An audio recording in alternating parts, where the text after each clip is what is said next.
It is the first day of a new season. Let's review and rate all of the cards dropping in Weapon X season. On the season pass is Weapon X. This card is a 2/2 that has an ability that scales with the amount of destroys that you are able to do during a game.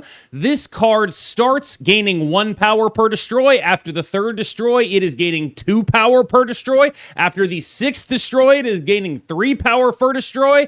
And every single thing scales up in that way. Every 3 destroys, it will gain 1 additional more power for each further destroy.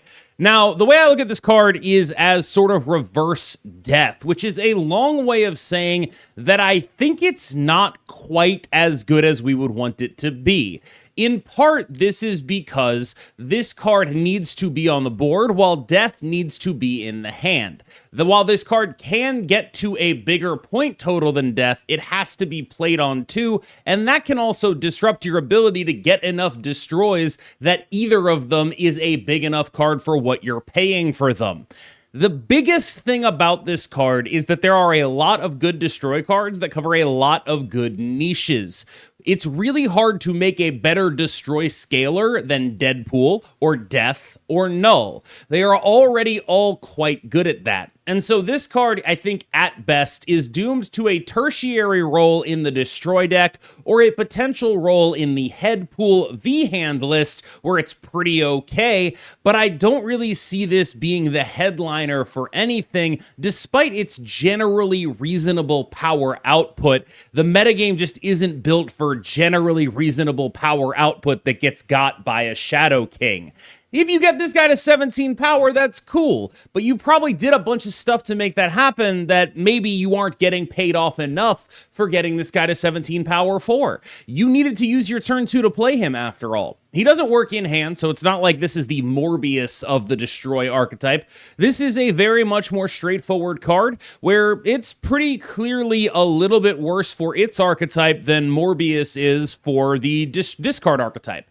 In fact, if we're going to extend that analogy, I would say this is the Collector in the analogy that we're talking about. What Collector is to discard decks, this guy probably is to Destroy, which means he'll be in some, he'll be okay. He's probably not a core card, but sometimes, depending on the context, he could be. His biggest failing compared to his comparison, in this case, Death/Morbius, depending on how you look at the analogy, is that one of them works no matter when you draw it, and one of them needs to be on the board in order to make things happen. On the whole, I think that I would be rating this card somewhere in the range of 3 out of 5 stars. Next up is the Series 5 spell skill, Adamantium Infusion, which revives your highest power destroyed card and doubles its power when you do. There are a couple of issues that could show up with this card. Issue number 1, if you might think this is an obvious, we want to include this in the Phoenix Force decks, but the Phoenix Force deck's current best combo involves reviving something with a Phoenix Force, killing off the Phoenix Force on the same turn, and then reviving it with Elixir again. That is not possible with Adamantium Infusion because it can't be targeted by Kid Omega. It is a skill. The other thing that sticks out about this is because it is an on-reveal, I worry that it might need 2 slots at a location in order to be functional. I'm not sure of the functionality of this, but every other on-reveal skill, well, that happens before the skill goes away. The effect happens and then the skill goes away, which means if I play this on a location with 3 units in it, I'm worried it might not work. Now, this card will be out by the time the video comes out, so you will be able to tell me whether or not I'm a moron for being worried about that in the comments below, and please use them. This is also a card that I think is very all-in in a Nimrod type of way. When I look at this card, I see a Nimrod card a lot more than I see a PF replacement. We'll see about seeing how things will work in that context, but my best guess is that if this deck does anything, what it does is be a Nimrod deck and go in Nimrod type shells. I would guess that this card I will rate about a 2.5 star out of 5. And I think it's probably a good time to talk about the star ratings that I'm using. They're going to be fairly similar to the old LSV Channel Fireball ratings, where it's like, I think this card is a card that is an archetype player. That's what a rating in this range means. It is not going to see either widespread play or be part of the best deck, but it will be part of a deck as a player in that archetype. And I suspect that deck to be Nimrod. Chamber is a bit of a weird case, a 2/3 with an activate ability that gains +2 power for each 5 or higher cost card in your hand and at its location. I think that this card has some legit potential. There's a couple of things that stick out about Chamber. The first is that people are already playing like Isani style ramp decks, and this is just a very good stat card in those. But I think it probably ends up being a little bit better in like a Storm War Machine kind of deck, where this kind of card can just be a really big guy that comes down really early, and those kind of decks care a lot about that. I don't know if that's a very safe place for a card to exist in, though, because the Isan rampy decks, very tier 2, very not consistent. The other versions of this kind of stuff, the Storm War Machine stuff, they clearly have a target on that deck's back, so I'm not really sure I could reasonably say that it's going to stick around. But I do think that this card is uniquely positioned to be a big card in ramp decks that no other card will really be able to replace. I think an analogy I would give to it is, imagine if Dazzler was like a ramp deck card, right? What if Dazzler was just like a 2/8 that scaled off some iteration of ramp, as opposed to being a 2/8 that scales off of filling up all your locations? I think this card is probably bigger than that. And so I will say that this card is going to get 3.5 stars out of 5, denoting that I think it probably goes in decks, but those decks are probably not going to be all that incredible. They are going to be functional, and I think, thinking on it, it's possible I underrated Adamantium Infusion, and that should also be at this 3.5 rating, because I think the Nimrod decks will be functional. I just think that both the Nimrod decks and the ramp decks share some similar weaknesses. The ramp decks, of course, can't beat a combo deck, right? If you're doing this kind of stuff, like this and Electro or whatever, you're not beating a combo deck. You're going to lose to your opponent playing Nimrod, for example. But Nimrod itself can't beat a Stardust. And so these are decks that are going to be around, but I would be very, very surprised if they were ever the first deck on my tier list, which is affecting my ratings of these cards. I think I'm probably higher on Chamber than most. Most people are likely expecting this card to be a total flop. I don't think a 3.5 rating really implies that it's anything other than that. My best guess is that the cards you should be looking for are 4s and higher. So I do think that that is a notable way to approach what I'm saying here. Wade Wilson in Series 4, when destroyed, replace this with a 1-cost card from your hand or deck with +1 power. I think this guy is just pretty flat out bad. It looks like he's built to be a Deadpool card, but this is the kind of card that you really don't want to actually make good. And I can see that they did not want to actually make it good. Maybe you play it in a Deadpool deck, maybe you play it in a Headpool deck. In either case, it seems like it's a thing that would probably make both decks worse. I suspect this card to be a 1-star card. The first ever 1 out of 5, because this is the first video I've ever seriously put thought into ranking these cards. I will say Wade Wilson, the first ever 1-star card. I do not see anything that I want to be doing with this card. Weapon H is a fairly interesting card that I guess looks a little bit metagame dependent to me. Like, I can see a world where this is just a card that I slap into my Modaki discard deck and I say, this is good, and I'm going to keep playing it in my Modok discard deck. I can't really see myself doing that anywhere else, because if I am going to play a card like Weapon H, what I am going to do is fill up the rest of my deck with other stuff that I really want to discard. So I think this could be a card that's like, you know, Zombie Power Man might be a card that goes in my Weapon H version of the Apocalypse discard deck. I might be playing this in my Zombie Power Man, Zombie Colonel America deck, right? I play those, I play Dracula, I play Khonshu, I play Corvus, and the point is just I'm going to play a bunch of points, right? And I think that's probably a pretty viable deck, but I also think that I'm not overly confident that this guy's a big reason why. I think he's going to be like a really cool card if you can get him down to 1 cost. The obvious thing that sticks out to me is, like, if you are able to play Corvus Glaive, what this card will do if you discard it enough is you play Khonshu and this with 7 on the final turn of the game. I really do want to do that. Like, I think that is a really cool thing to try to do. That is the best use case I can see for it, but it does give Like, that's a really big boost in power to an archetype that already is able to do power pretty well. So in mid-rangey metas, I can see a deck like that existing. It's just only ever going to be power, but I can absolutely see this kind of thing existing. I fully believe it. There are pretty clear counterplay to what this deck is trying to do. That's believe me, that's clear. But I will say that I think this is still a 3-star card because I think that I have at least a little bit of faith that there will be a moderately playable version of the discard deck that does use this card. Maverick is a 3/3 activate. Give the next card you play power equal to this card's power. I think this is probably going to be the strongest card of the month. I'm going to just say the rating at the outset. I think this is probably a 4 to 4.5 star card. And I think that a lot of the reason for it is interactions with things like Brood. Like, very obviously, just at baseline, what this does is create a 15 power Brood. You play this, it's a 15 power Brood. Okay, that's cool. What if you play it into a Captain Carter lane? Suddenly, it's more than 15 power Brood. That's a 21 power Brood. Like, this kind of stuff stacks and stacks and stacks and stacks and stacks. And I think it's a really important piece for what this deck is trying to do. That deck, of course, being some form of Silver Surfer, it needs the points in order to be a playable deck. I don't think it has the points right now. It's definitely a little bit low in terms of explosive power. This is a card that has some explosive power. Okay, what else?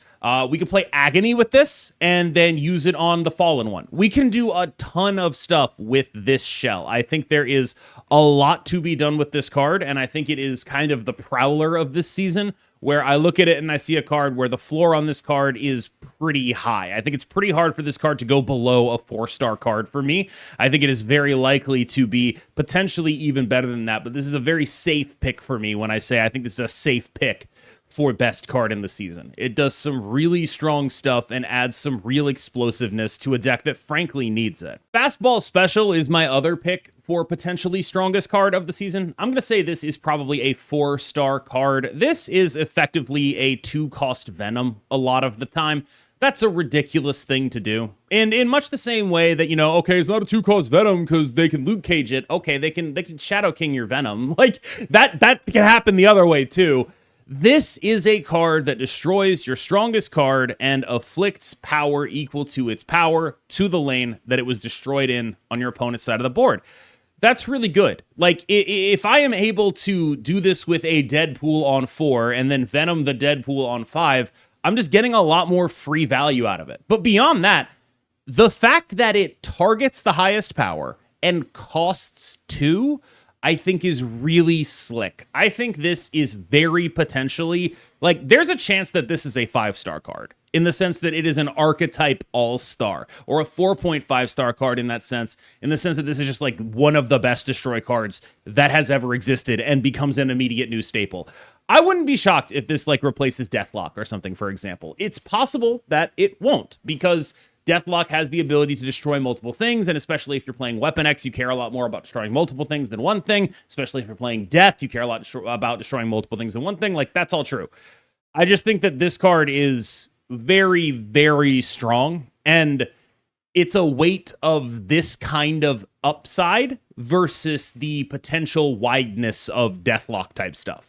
My instinct, though, is that this is probably just going to come in as a better card than Deathlock a lot of the time. And so I think this is very likely to be, of all the cards in the season, the one that just makes a serious notch into the Destroy deck and upgrades it forever going forward. Wild Child is interesting. I think this card is a very solid, very reasonable card that is, if I can get all of the stuff that it's trying to do, quite good, and is otherwise fairly medium. What I will say is, when I think of Wild Child, I see Wild Child and I see Fantomex. They're clearly meant for the same deck. I think that deck is largely a deck that is playing a Misery Hood package for the destroys and Gambit for the discards. And the idea is basically you'll Gambit on the final turn of the game, so you're not actually going to pay the cost to get this guy to a 2/9. I think that's very solid, and I think that, if anything, this is a more compelling card than Fantomex, because Fantomex, of course, is a 4-cost activate. We'll get to him later. This is just a very cheap card that you can do a bunch of stuff with. I can very easily see a final turn of Demon off of the Hood, Gambit, Wild Child, 15, 18 power, something gets blown up. That's my final turn. Unfortunately, I think those mid-range decks suffer very, very heavily from the loss of Fenris Wolf from 2/3 to 3/4. They have a limited amount of 2s, and this card is a 2 and is able to just be out there and played, and I think that kind of stuff actually matters a lot too. So not only is this card being a good card in that deck, it is also fixing the curve, but I think the deck might just be a little fundamentally low-powered. We'll see how it's able to match up into these synergy decks, but it might just not be able to be as good of a Hood Misery deck as, say, V-Hand is, because it does a lot of the same things. Like, oh, I'm a Hood Misery Shadow King deck. All right, cool. I'm doing that, and my guys are bigger. It's a little bit of a hard matchup, I suspect, but I am interested to see how Wild Child is able to shift the dynamics. I am fairly excited for this card. Rating her on stars is really difficult. Also, him, I don't know who Wild Child is. I think that this is a card that I will say, I will take a risk here. I will say that I think Wild Child is a 4-star card. I think this is going to be a card that people play. I think it is, of the cards that are using this kind of payoff, the most interesting. The only question is, will there actually be enough juice in the archetype? The question will not be, is Wild Child good in the archetype? The question will be, is the archetype good enough? And if it's not, then Wild Child's like a 0-star card, because, you know, it's the famous meme from Hearthstone. You know, every priest card is a 1-star card because priest won't see play. There's a risk of that here, but I'm going to say that if this deck is good, this card is a big reason why. Marrow, a 2/3, when discarded or destroyed, split 6 negative power among enemy cards. I see no compelling reason to be doing this over Proxima Midnight beyond it's a 2/3 and maybe I can play it, but I think a lot of the time I just rather have a 4/7 in my deck than I would a 2/3, so I see no compelling reason to play Marrow. It's Proxima Midnight that has even less focused power with a worse body and also gets loot caged. I'm not seeing it. This is a 1-star card for me. Maybe 1.5 stars if you want to be generous. Aurora is probably a good card, but I think probably very limited. When you look at places that overlap in terms of ongoings, on reveals, end of turns, and activates, really Thanos is the one that sticks out because there are multiple stones that are both ongoings and on reveals. One of the things that my podcast partner, Jerry Thompson, a Magic the Gathering legend, really, pitched to me with this card was like, the idea is basically you have those Thanos stones, you play various like ongoing tech pieces like Mobius and Mercury. Your end of turns are largely going to be things that are 1 cost. So you have Hydra Bob, you have Black Cat, and then of course at 5 cost you have a Thing First Steps. You're filling up a lot of your locations. You're probably playing Wiccan. You have all of this stuff available to you, and then Aurora is basically just like a really, really, really big card. I can see that. And so in the world where I believe this, also potential for Lockjaw as an activate. I don't really think there's a lot of good activates, but like Lockjaw and Herbie maybe, right? We have Lockjaw and Herbie for activates. We have the 3 on reveals. We have Wiccan. We have a couple of other cards. I think you can do this. And for that reason, I'm going to say Aurora is a 4-star card. I think the power is here. The thing is, I don't think she does anything other than this. I think she only does Thanos stuff. I find it hard to believe that I want her in any other deck. And, you know, that's life. But I do think that if she is intimately tied to that list, I think she will make Thanos better. I think there is very little world where she doesn't make Thanos better. The question, much the same with Wild Child, is it going to be enough?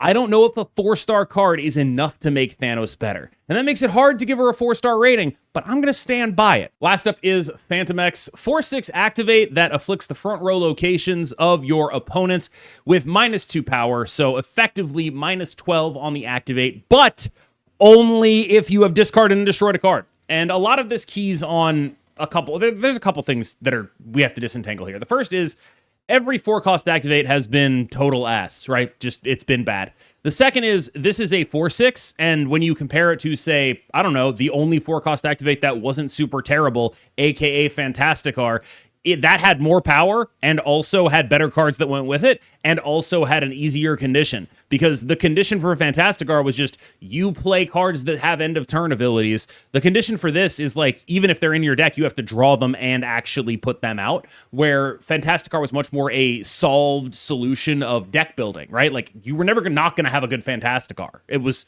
how you built your deck. You could absolutely have this guy not function. And I think that that is the biggest worry for me. Like, when I look at what he can be, you know, this is like a 418 with Activate. That's crazy. It's really good. But there's just too many conditions on him, and I worry that he's not going to be able to stand up to what he needs to be. I can see this deck being functional. Again, like I talked about the Misery Gambit stuff. That's sort of where I see this card. You get the Destroy off the Misery, you final turn the Gambit, then you activate the Fantomex after the Gambit has discarded a card. I totally buy that. That's probably a really strong thing to do. But it's asking so much for, and I know this sounds weird, relatively little payoff. And I don't mean that this is not going to be a strong thing to do on a game-to-game basis, but I worry that it won't be a strong thing to do on a meta-game basis, i.e. other things that are doing strong things on a game-to-game basis might simply be stronger than what this deck is. And if they're not stronger, they are probably more consistently able to access their power. I want this card to be good. I don't understand why it's not a 4-7. I don't understand why it's not a 4-8. Like, this is a card that is like, the downside risk on it is you have played something that is worse than the thing. That's a really big downside risk for a card with so many conditions built in. Oh, I drew Fantomex on turn 6? Whoops. Is there a world where I can try to Joe Cassis? I don't know, because that's adding another condition to this kind of stuff. The conditions on this card are very heavy. And I think that that is the biggest risk that it has. So for Fantomex, I'm going to go 3 stars. Thank you so much for watching. As always, I've been KMBest. You've been phenomenal. Let me know what you think of my star ratings and post your own star ratings in the comments. The basic scale I'm using is 1 is I'm never going to play this card realistically. This is like, you know, just Warpath. Like, it's a card that exists in my, I'm never going to play it. It exists in my collection and that's it. 2 is a card that I like the idea of, but is likely or certainly to be outcompeted by other things. 3 is a card that I think will see some play, but will not be either in a tier 1 deck or in really a deck that sticks around a lot of the time. 4 is a sort of, this is where things are getting really good. These are like all-stars, not the greatest cards in the game, but like they're big parts of the metagame. You see them a decent amount. They are reasonably positioned, and you see a lot of them. 5 is meta-defining, so stuff like Merlin or Human Torch or Madam Web or Victoria Hand, right? Like right now, those cards are 5s right now. I don't see any of those in here. I think I see some cards that are like role players in meta decks, some cards that are ceiling raisers in meta decks, like Aurora, for example, or ceiling raisers in non-meta decks, like Aurora, or potentially some of the spells, potential staples in meta decks, things like Fastball Special and Destroy. Though that kind of stuff, or Fastball Special in Nimrod even, right? Like, that kind of stuff sticks out as, like, I think there's probably a lot of power there. If I were to look back at the ratings that I did for this, I would guess I think I was maybe a little bit too low on Adamantium Infusion in the context of Fastball Special also existing. Very possible that those two together could revive a Nimrod-style deck.